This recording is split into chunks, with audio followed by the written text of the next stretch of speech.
नमस्कार, आप देख रहे हैं इंडिया न्यूज और मैं हूं आपके साथ। सच बात करते हैं बुलेटिन की बड़ी खबर के साथ। आप सांसद संजय सिंह को धमकी मिली है। मुझे फिर से गोली मारने की धमकी मिली है।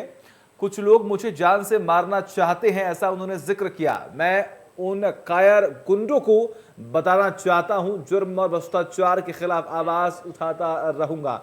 संजय सिंह ने ट्वीट कर यह जानकारी दी है और ये उन्होंने स्क्रीनशॉट जो है वो भी शेयर किया है और उन्होंने साफ तौर पर जिक्र किया कि मैं डरने वाला नहीं हूं। ट्वीट कर संजय सिंह ने यह जानकारी दी कि मुझे फिर से गोली मारने की धमकी मिली है।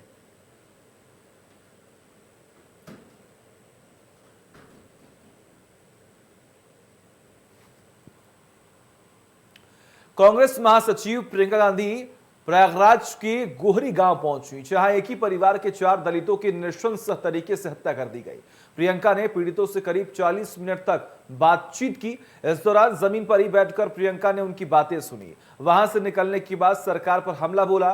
प्रियंका गांधी ने कहा कि दलितों और किसानों पर हमले बढ़े हैं, सरकार कुछ नहीं कर पा रही है। कांग्रेस महासचिव प्रियंका गांधी ने कहा कि मैं पूछना चाहती हूं कि इन्हें न्याय क्यों नहीं मिल रहा। जिस तरह से घटना हुई है, मैं उससे खुद हिली हुई हूं और परिवार दहशत में है। इन्हें पुलिस से सहयोग नहीं मिला है। प्रियंका गांधी वाड्रा ने कहा कि ऐसी परिस्थिति को देखकर शासन और प्रशासन के लोग कैसे चुप रह सकते हैं। आज संविधान दिवस है और संविधान में लिखा है कि इस तरह के हादसे नहीं होने चाहिए। अगर होते हैं तो कार्रवाई होनी चाहिए। दलितों पर अत्याचार हो रहा है तो क्या सब ऐसे ही चुप बैठेंगे?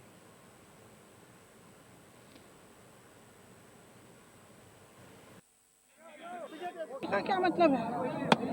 क्या मतलब रहा है? कुछ गिरफ्तारी हुई अगर है? शासन और प्रशासन मदद नहीं कर रहा है, ये कह रहे हैं 11 लोग थे, स्पष्ट कह रहे हैं कि ये लोग हैं, पहली बार नहीं थे।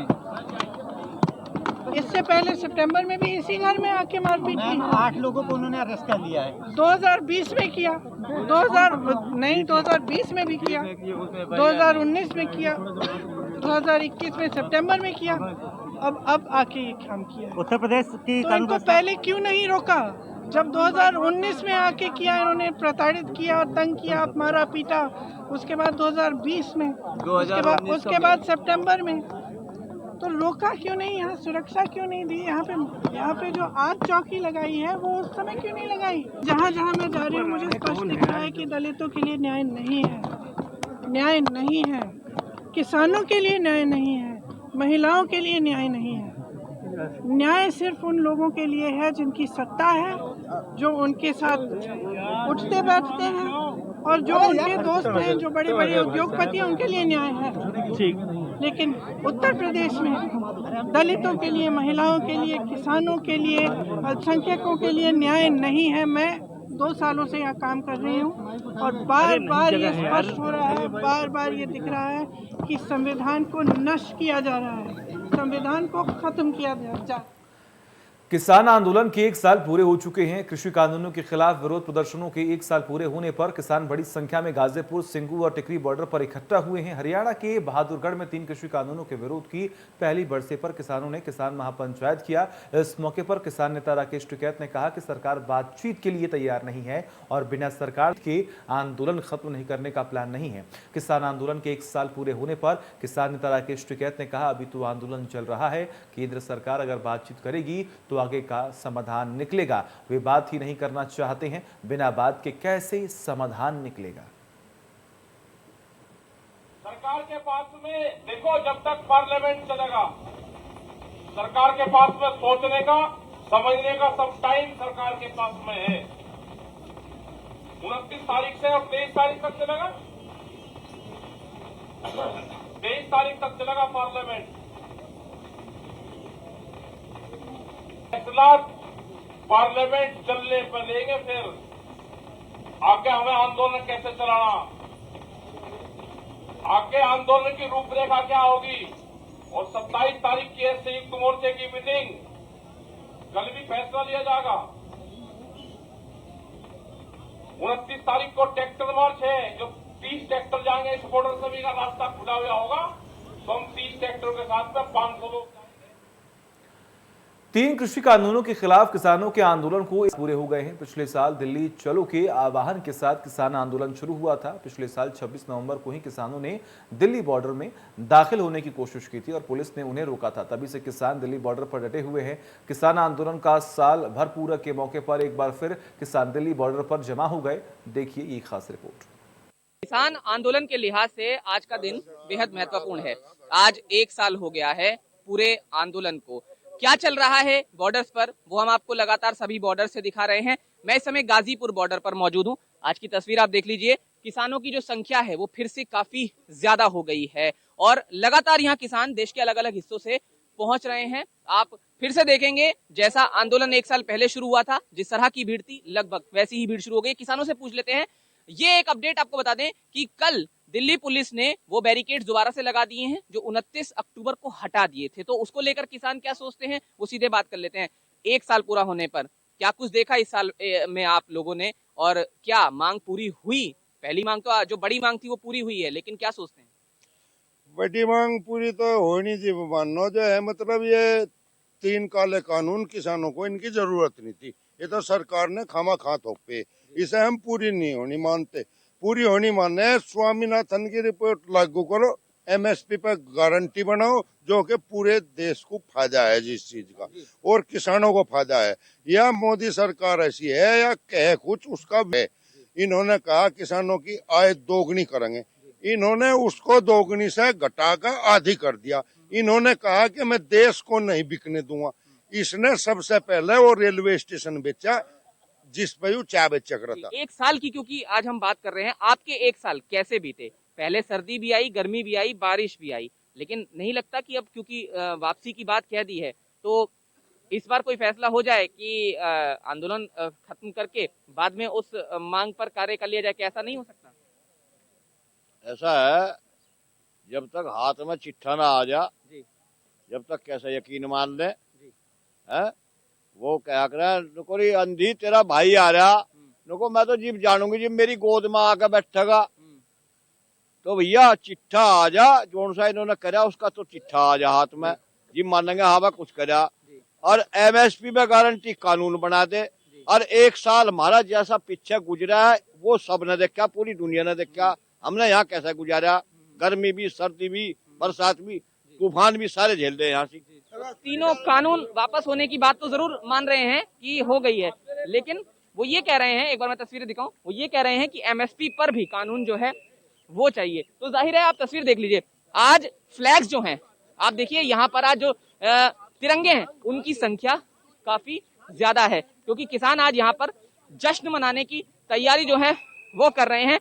कोहरा देख लेते हैं एक बार। देखिए जो फॉग है आज काफी ज्यादा है, लेकिन हमने आपको बताया कि किसानों की संख्या काफी ज्यादा है। सर्दी में वो बैठे हुए हैं, लेकिन सर्दी को दूर भगाने का जो इंतजाम है वो भी लगातार वो कर रहे हैं। दूर दूर से किसान जो हैं वो आए हुए हैं और मैं आपको तस्वीर ये गाजीपुर बॉर्डर की कई बार दिखा चुका हूँ, जिसमें कई तरह से जो किसान हैं वो अपनी अपनी मांगों को अलग अलग तरीके से रखते आए हैं। हर बार उनसे अपील की गई है कि सर्दी का मौका है, लेकिन इस सर्दी के मौके में सर्दी में वो किसी तरह से वापस लौटें, आंदोलन को समाप्ति की ओर ले जाएं। लेकिन फिर से उन्होंने कहा कि आंदोलन समाप्ति की ओर नहीं जाएगा।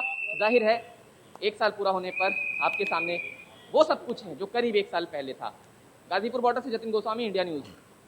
देश में केंद्र सरकार द्वारा लाए गए 3 कृषि कानून विरोध के चलते दिल्ली के गाजीपुर बॉर्डर, सिंगू बॉर्डर, टिकरी बॉर्डर समेत कई जगहों पर धरना प्रदर्शन कर रहे किसानों को आज एक साल पूरा हो चुका है।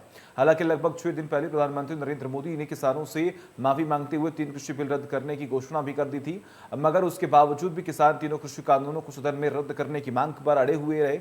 वही भारतीय किसान यूनियन के राष्ट्रीय अध्यक्ष चौधरी नरेश टिकैत गुरुवार की देर शाम मुजफ्फरनगर पहुंचे, जहां उन्होंने मीडिया से बातचीत करते का आंदोलन घंटों में नहीं निपट सकता, पहले बातचीत होगी और किसानों की कई मांगे और भी हैं, सरकार उन पर बात करेंगे, उन्हें मानना पड़ेगा। उन्होंने कहा कि सरकार जिस तरह किसान आंदोलन को कुचलना चाहती थी, किसानों की कुछ मांगे हैं जिन पर सरकार बात करे। तो भाई सालों का आंदोलन घंटों में थोड़ा ही सिमट जाएगा। बातचीत होगी, सुलह मशवरा होगा, वैसे एक शुरुआत होगी, एक पहल होगी कि भाई एक मामला निपटन की बात होगी, पर इतनी जल्दी थोड़ा ही है। बातचीत है, मुद्दे है, काफ़ी मुद्दे है, मुकदमे भी है, सारी वो है बात। इतना थोड़ा ही शायद आंदोलन को इस तरह से किसानों को किसके भरोसा छोड़ दे। 2.5 लाख आदमियों को मुकदमे भी है। दिल्ली एनसीआर में लगातार प्रदूषण बढ़ता हुआ जा रहा है। वहीं अगर हम बात दिल्ली से सटे उत्तर प्रदेश के नोएडा की करें तो नोएडा में भी पॉल्यूशन का लेवल लगातार बढ़ता जा रहा है। नोएडा सेक्टर 62 में एक्यूआई 376 देखा गया, वहीं ग्रेटर नोएडा में आज एक्यूआई 663 देखा गया। दिल्ली एनसीआर में लगातार प्रदूषण का लेवल है वो बढ़ता हुआ जा रहा है। अगर हम इस वक्त नोएडा में मौजूद है, नोएडा की आज के अगर एक्यूआई लेवल की बात करें तो आज का जो एक्यूआई लेवल है वो अगर हम सेक्टर 62 की बात करें तो वो 800 साढ़े 800 के पार है। यानी कहें तो अब कहीं ना कहीं प्रदूषण का लेवल है वो लगातार बढ़ता हुआ जा रहा है। वहीं अगर हम ग्रेटर नोएडा की कुछ तस्वीरें दिखाएं तो अभी हम ग्रेटर नोएडा में भी देखो कि सड़कों पर धुंध है वो छाई हुई, यानी सुबह के 9 बजने वाले उसके बावजूद भी सड़कों पर धुंध है वो देखी जा रही। कहीं ना कहीं स्मॉग है, इसके चलते कहीं ना लोगों का जो दम है वो घुट रहा है। अगर हम ग्रेटर नोएडा के एक्यूआई की लेवल बात करें तो आज का जो एक्यूआई लेवल है वो 600 के पार है। यानी कल से आज भी ग्रेटर नोएडा की जो हवा है वो है जहरीली है। नोएडा जतकुमार, इंडिया न्यूज।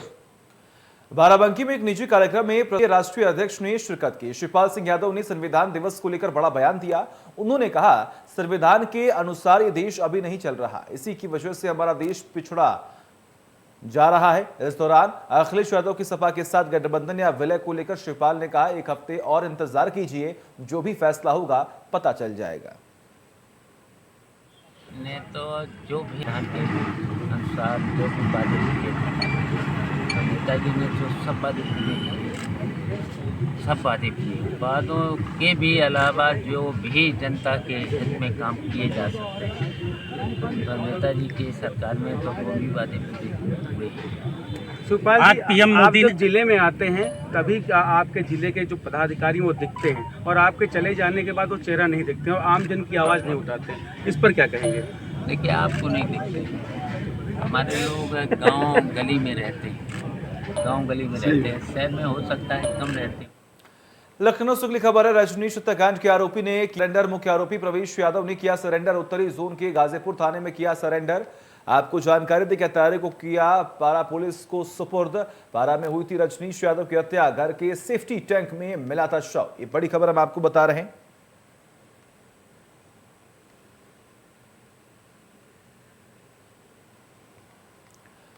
नोएडा थाना फेज 3 में पुलिस और बदमाशों के बीच मुठभेड़ हो गई। बदमाशों ने पुलिस पर अवैध हथियार से फायरिंग की। वहीं पुलिस की जवाबी फायरिंग में एक बदमाश के पैर में गोली लग गई।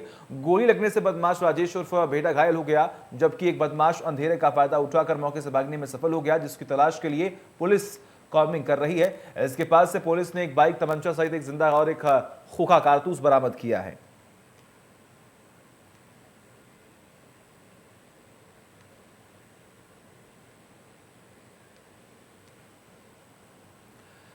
फिरोजाबाद से अगली खबर है। भाईक्यू के राष्ट्रीय अध्यक्ष भानु प्रताप सिंह का बयान आया सामने। 3 दिसंबर को करेंगे बड़ा ऐलान। सभी किसान नेताओं की सीबीआई जांच की मांग। किसान आयोग के गठन और अन्य मांगों पर लेंगे बड़ा फैसला। सरकार को हमने बार बार ज्ञापन दिया, भानु प्रताप सिंह ने जिक्र किया। किसानों की अभी तक एक भी मांग पूरी नहीं हुई।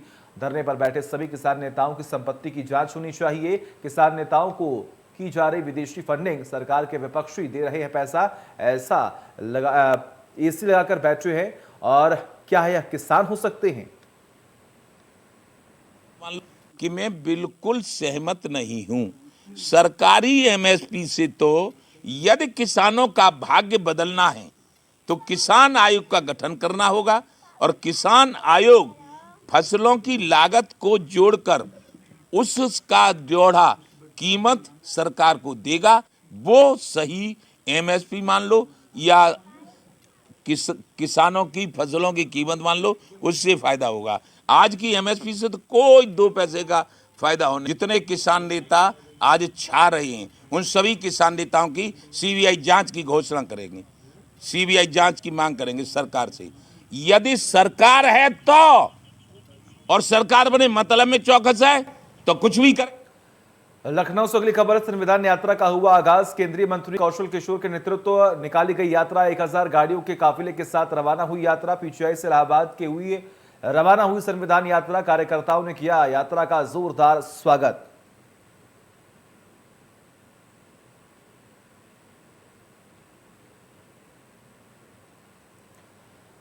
रामपुर से अगली खबर है, एंटी करप्शन की बड़ी कार्रवाई। दरोगा शुकेंद्र को टीम ने हिरासत में लिया। कोतवाली सवार में तैनात है दरोगा शुकेंद्र।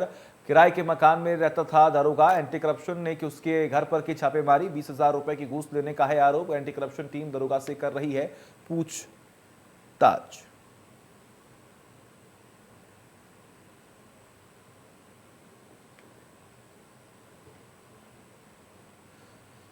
एटा से अगली खबर है, दबंगों का छत से पथराव करते वीडियो हुआ वायरल। दबंगों ने गाली गलौज करते हुए किया पथराव। दबंग अनुराग शास्त्री उर्फ रामप्रकाश पर आरोप। पीड़ित हाजू ने लगाया पथराव और अभद्रता का आरोप। दबंगों से परेशान पीड़ित ने डीएम से लगाई न्याय की गुहार। पीड़ित हाजी ने बताया दबंगों से जान का खतरा।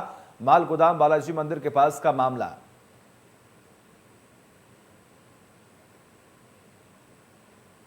ये मेरे घर के सामने अनुराग शास्त्री उर्फ रामप्रकाश यादव हैं ये जी, जो आए दिन गुंडाई करते हैं।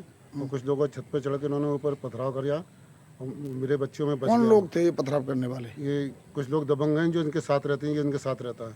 और कौन कौन कर रहा है पथराव? कौन कौन? ये क्या नाम है, शास्त्री थे, इनकी घर से मैडम थी, इनका लड़का था। और क्या नाम है वो, कितने लोग थे? ये 8-10 लोग थे, 8-7 लोग। फिर क्या हुआ? उन्होंने खूब पथराव किया मेरे पास। ये वीडियो वायरल हो रही है, देखिए आप। और मैं परेशान हूँ। मैं अकेला मकान है मेरा, और मेरा अलावा कोई रहता ना वहाँ पर। मेरे बच्चों को मुझे डर है कि किसी वक्त भी मुझे जान से मारने आए दिन धमकी देते रहते हैं। कौन देता धमकी? ये अनुराग शास्त्री यादव। क्या है ये? कुछ भी नहीं करता, दबंग है, खाली दबंगाई करता है। आए दिन इसकी ये हम पे कुछ ना कुछ उल्टी। गाजियाबाद से अगली खबर है, रोड पर युवक की पिटाई का वीडियो हुआ वायरल। वीडियो में दबंग लड़के कर रहे युवक की पिटाई। थप्पड़ लात घूसों से मारपीट, मोबाइल फोन और स्कूटी भी तोड़ी। आसपास खड़े लोग तमाशबीन बने रहे। वीडियो वायरल होने के बाद हुआ एफआईआर दर्ज। अब तक आरोपियों की नहीं हुई गिरफ्तारी।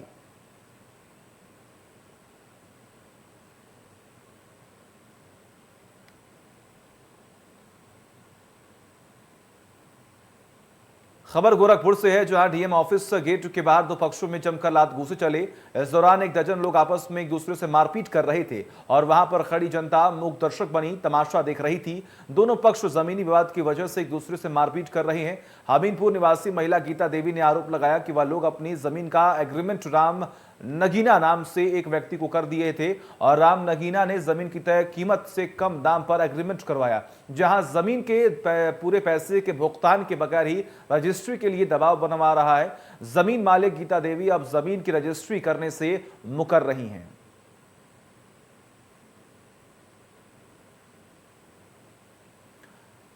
शामली में अपहरण के बाद बदमाशों ने युवक की हत्या कर दी। युवक गन्ने के खेत में बरामद हुआ। बदमाशों ने 5 लाख रुपए की फिरौती की मांग की थी, जिसकी सूचना पर पुलिस की कई टीमें लगी थी, लेकिन आज युवक की हत्या कर दी गई और बदमाशों ने हत्या का शव को गन्ने के खेत में फेंक दिया। वही हत्या का आरोप गांव के ही 2 युवकों पर लगा है, जिनमें पहले से रंजिश थी। उनके नाम ललित उर्फ लीलू और सन्नी है, जिनमें से मुख्य आरोपी ललित उर्फ लीलू को पुलिस ने गिरफ्तार कर लिया है और अन्य दूसरा बदमाश सन्नी फरार है।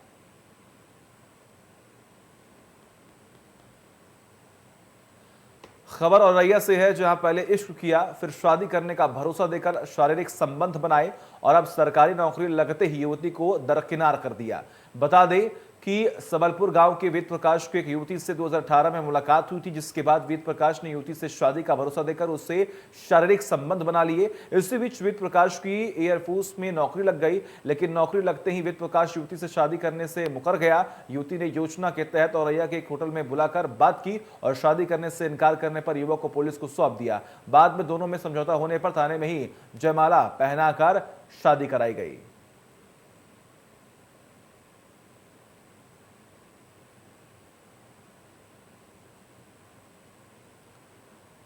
क्या आप यकीन करेंगे कि 12 साल की बच्ची का वजन करीब 90 किलो तक पहुंच सकता है? ऐसा दिल्ली में हुआ, जिसमें बच्ची की जान खतरे में आ गई, मगर गाजियाबाद के डॉक्टरों ने चमत्कार किया और एक सर्जरी करके बच्ची के वजन को कम किया गया, जिसके बाद बच्ची अपनी सामान्य जिंदगी जीने के लिए फिर से सक्षम हो पाई है। जिस अस्पताल में बच्ची का ऑपरेशन हुआ, उस अस्पताल के डॉक्टरों ने चौंकाने वाला खुलासा किया। उन्होंने बताया कि काल में फिजिकल एक्टिविटी नहीं करने से बच्चों में वजन बढ़ने की गंभीर बीमारी बढ़ रही है। चलिए वक्त छोटे से ब्रेक का, खबरों का सिलसिला लगातार जारी है।